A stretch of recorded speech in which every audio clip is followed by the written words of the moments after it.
trust anything they say because they're a hateful human being.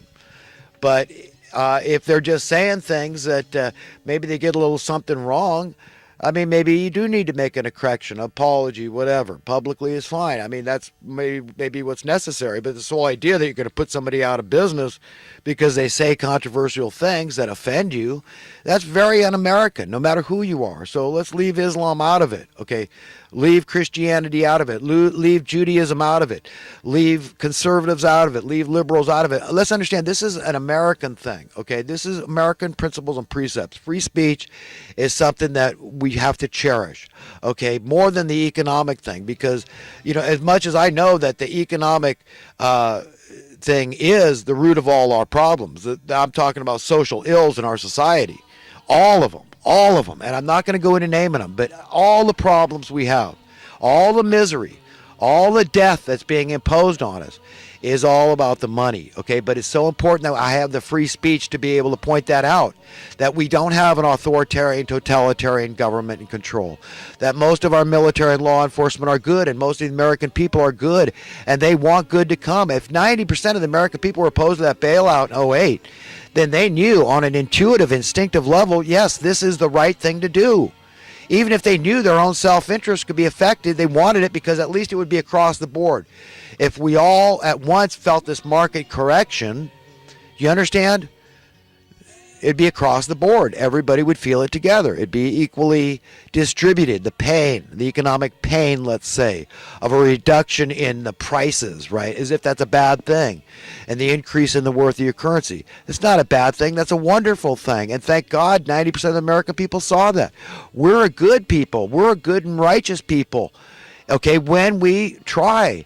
But if we're all scared and insecure, that's when we get greedy and we start wanting to hoard. That's where everything goes to hell in a handbasket. That's where we are. That's the same careening train of economic destruction that's ever creating this ever-growing wealth and income disparity.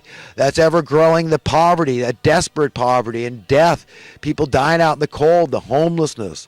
We've got to get it. So it's important to keep the free speech above all else. We got nothing left in this country, nothing. Right now, we have hope that we can change this, stop that train eventually, stop it, and then put it on another track, okay? That's what we need to do, okay? But it's not easy, and there's no instant gratification. It doesn't happen instantly. It takes time. There's a lag period between when the policies are implemented and when they're felt. It's, can be months, years, okay? So just, be patient. Keep some oil in your lamp with Trump, okay? And just take it easy on the man. Give him a chance. Trust him. He's smart. He's not going to take bad advice from Ivanka, even though it's his beloved daughter. I mean, if I thought my daughter was giving me bad advice, I'm not going to take it, okay? But when it's good advice, fine, Sometimes younger people do correct older people. It does happen in life. We have to accept that. But Jared Kushner, if he's given bad advice, if he's got designs on changing the promises Trump made during the campaign, the things that elected him, that his base voted for him on, no, he can't do that. He's got to stay steadfast against this New World Order cabal. He's got to drain that swamp, man, and as best he can. But like I said, I'm going to give the man time. I'm going to give him the benefit of the doubt and just say, look, I think he's for real. Let's think back to how much the establishmentarians hate him, how much the Pope hated him, the Antichrist, that is, and all these people that are in Babylon and confusion that are, a lot of them I think are openly evil. I really do. I think that some of them are, and that's sad. I know, and a lot of other people think they're openly evil too. But I've got to give them the benefit of the doubt, like you do. And just presume that they're just deceived, because they wouldn't want to go to hell if they knew it was going to be like Dante's Inferno down there, now would they? And they were separated from all the decent, righteous, upright people. Nobody to bully around or steal their wealth from anymore, okay? If they knew they were going there, I don't think they'd be evil. So that's what I mean. Just imagine they're deceived, not bent on being evil, not deliberately deceiving the masses, okay? Because that's too horrible, okay? That's got to be for God to judge, okay? And the angels, whoever, somebody bigger than me. I'm not ready at this point to be the judge of that. And we're not called on to do that. That's not what we have to do. We're called on to convince people of the truth, to preach the good news about God, that God is a good God. His name will be holy and holy, vindicated throughout the earth, okay? That God's not responsible for an iota of anything bad that ever happened to humanity, period. Okay, end of story. Nothing excluded. Unconditionally speaking.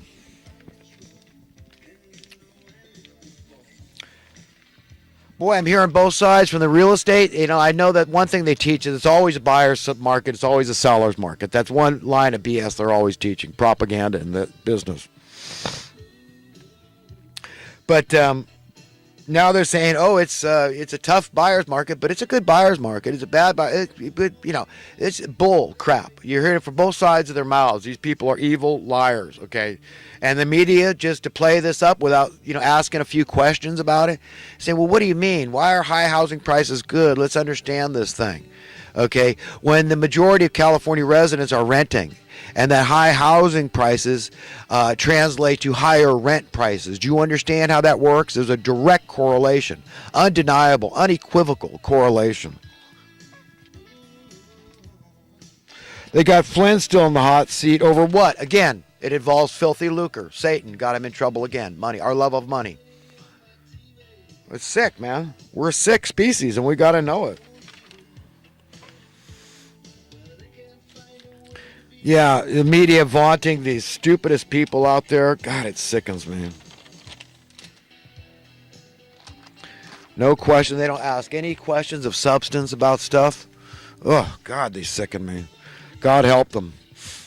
If they're deliberately deceiving people, man, they're going to hell. I mean, that's it. I'm not judging. I'm just saying that's the story. That's the way the story goes. That's prophecy being fulfilled at that point. So continuing to thoughts of this past week, and then I got to wrap it up here. I got about 4 minutes left.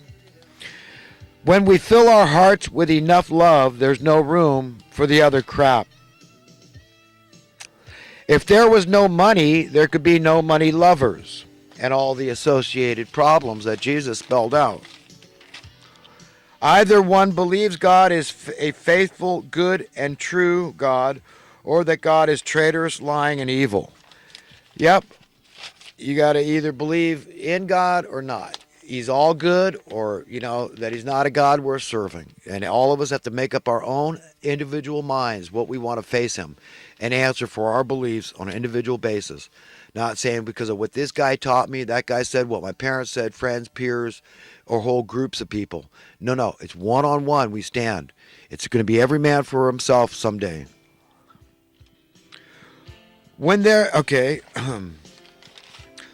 I hope Trump is trying his best to stop a speeding locomotive, bringing only more misery for humanity. Holiness is not religiousness. Religiousness is often, it's just picky little, laws and rules that man makes that God's opposed to. This is the whole taboo effect. It has a reverse psychology effect on us. It makes us want to do those things more because of these hypocrites we're hearing it from. Don't do this, don't do that. When you see the business they're involved in, they're the hypocrites that strain out a gnat, yet swallow a camel that Jesus talked about. So yeah, it makes us want to rebel and do the things they don't. Don't sniff coke? Well, you're going to go sniff coke, right? Don't do heroin? Oh, the establishmentarians tell me not to sniff heroin. I see what the establishment shoot heroin.